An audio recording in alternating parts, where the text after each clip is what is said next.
რუსეთისა და ჩინეთის ინტერესები იკვეთება სხვადასხვა გეოგრაფიულ არეალებშიც, როგორიცაა შორეული აღმოსავლეთი. 2023 წელს უკრაინის ომის დაწყებიდან 1 წლის შემდეგ ჩინეთის ბუნებრივი რესურსების სამინისტროს ბრძანებით გამოიცა ახალი რუკები, სადაც ვლადივოსტოკი და 7 სხვა ქალაქი, რომელიც ისტორიულად ჩინეთს ეკუთვნოდა 1860 წლის პეკინის ხელშეკრულებამდე, ჩინური სახელებით იყო მოხსენიებული. ეს კი რუსულ FSB-ს შეუმჩნეველი არ დარჩებოდა. ასევე საინტერესოა ჩინეთ-რუსეთის ინტერესთა კონფლიქტი ცენტრალურ აზიაში, რაც თითქმის 2 საუკუნის განმავლობაში რუსეთის გავლენის სფეროდ ითვლებოდა.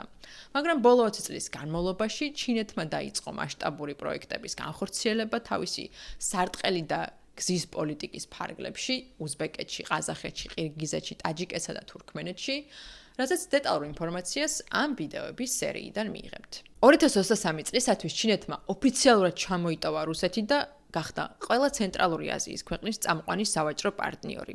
ჩინეთი მილიარდობით დოლარს დებს ავტობანების, რკინიგზების, მილსადენებისა და ენერგეტიკული პროექტების მშენებლობაში, მაშინ როცა რუსეთი უკრაინაში ომზეა კონცენტრირებული.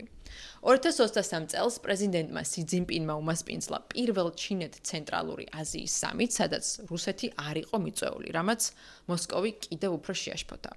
ეკონომიკურ პარტნიორობასთან ერთად ჩინეთი ასევე ცდილობს რეგიონულ უსაფრთხოებაშიც ჩაერთოს.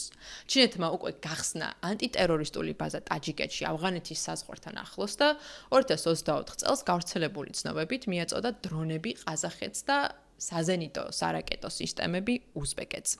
რუსეთი კი ამ ეტაპზე მხოლოდ მაყურებლის როლშია.